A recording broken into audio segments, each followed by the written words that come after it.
ঘূর্ণিঝড় কোমেনের প্রভাবে টানা বৃষ্টিতে নোয়াখালীতে আমনের বীজতলা সহ ফসলি জমি পানিতে তলিয়ে গেছে। এতে পচে গেছে রোপণযোগ্য আমনের চারা। এছাড়া আর্থিক ক্ষতি সহ লক্ষ্যমাত্রা অনুযায়ী আমনের আবাদ নিয়ে শঙ্কিত কৃষকরা।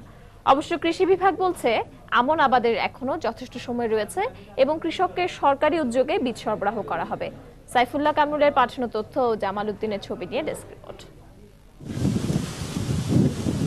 বাংলা সনের আষাঢ়ের শুরুতেই আমনের বীজতলা করা হলেও অনাবৃষ্টির কারণে একটু দেরিতেই বীজতলা তৈরি করে নোয়াখালীর কৃষকেরা। তবে টানা পরিচর্যায় অল্প দিনের মধ্যেই বীজতলায় সবুজ পাতা গজিয়ে আবাদের উপযোগী হয়ে ওঠে চারাগুলো। কিন্তু আকস্মিক ঘূর্ণিঝড় কোমেনের প্রভাবে কয়েকদিনের অবিরাম বৃষ্টিতে তলিয়ে যায় বীজতলা। একই সঙ্গে পচে যায় রোপণযোগ্য আমনের চারা। এতে আর্থিক ক্ষতিসহ লক্ষ্যমাত্রা অনুযায়ী আমনের আবাদ নিয়ে চরম হতাশ কৃষকেরা।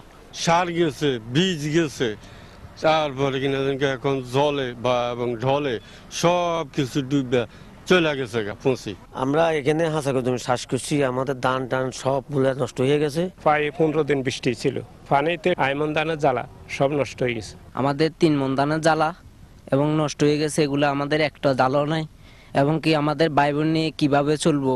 অবশ্য কৃষি বিভাগ বলছে আমনের আবাদের এখনো যথেষ্ট সময় রয়েছে। প্রয়োজনে কৃষকদেরকে সরকারি উদ্যোগে উন্নত জাতের বীজ সরবরাহ করা হবে। কৃষকের ক্ষতি পুষিয়ে ওঠার জন্য আমরা কোনো উপজেলায় উপজেলা পরিষদের অর্থায়নে নাবি জাতের BR23 এর বীজ বিতরণের কর্মসূচি নিয়েছে।